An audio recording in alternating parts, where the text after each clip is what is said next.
స్నేహితుల మధ్య, వర్గాల్లో, మతాల్లో ఇవన్నీ కలహాలు రేగడానికి కారణం ఈ కలియుగమే. ఈ కలహాలు తగ్గాలంటే ఏం జరగాలి?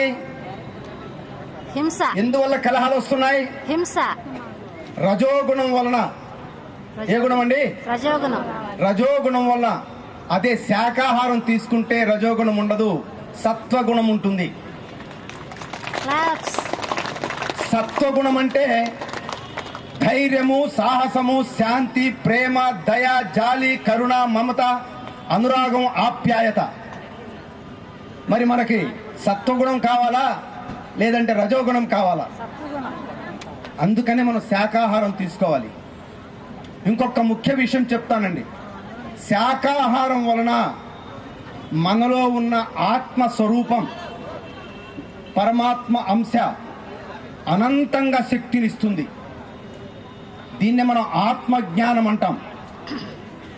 ఈ ఆత్మజ్ఞానం వలన మనలో అనంతమైన ప్రజ్ఞ, చైతన్యము, ఎరుక పెరుగుతుంది. మరి ఆత్మ ఎంత శక్తివంతమైంది అంటే చీయ శక్తిమైందా, నెయ్యి శక్తిమైందా? నెయ్యి. చీయ అంటే తెలుసు కదా, మాంసం శక్తివంతమైందా లేకపోతే నెయ్యి శక్తివంతమైందా? తెలుసుకోవాలంటే భగవద్గీతలు చెప్తున్నాడు. అంటే ఆత్మ గురించి చెప్తూ మనలో ఉన్న ఆత్మ ఎక్కువగా శాకాహారాన్నే కోరుకుంటుంది. ఆత్మ అనేది శాకాహారాన్నే కోరుకుంటుంది. ఎందుకంటే ఇది పరమాత్మని అంశ.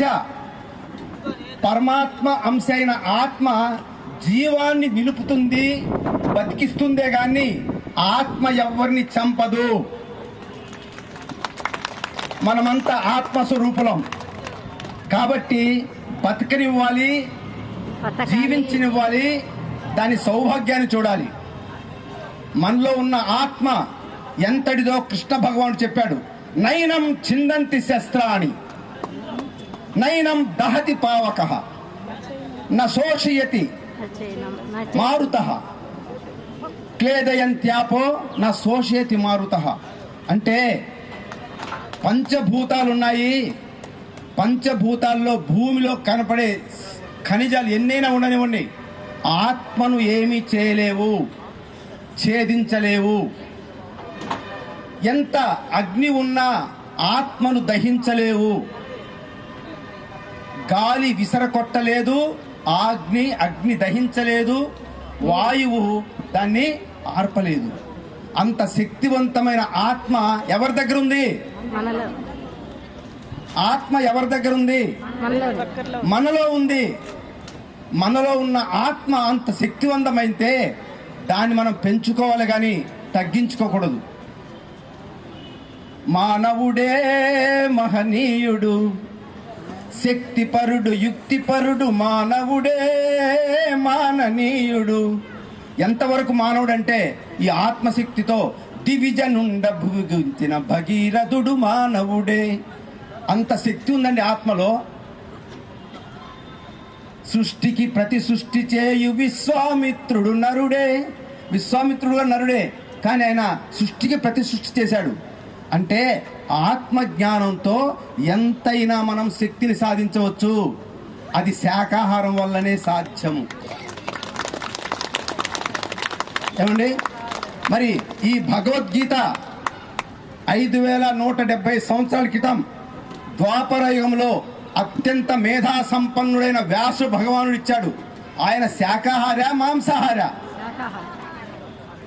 శాకాహారే. అర్థమైందండి? మరి ఇప్పుడు ప్రధానమంత్రి శాకాహార, మాంసాహార? గొప్ప గొప్ప సీఈఓలు ఉన్నారు వేరే వేరే దేశాలు, మన రాష్ట్రం వాళ్ళే, మన దేశం వాళ్ళే, వాళ్ళు శాకాహారులే. అర్థమైందండి?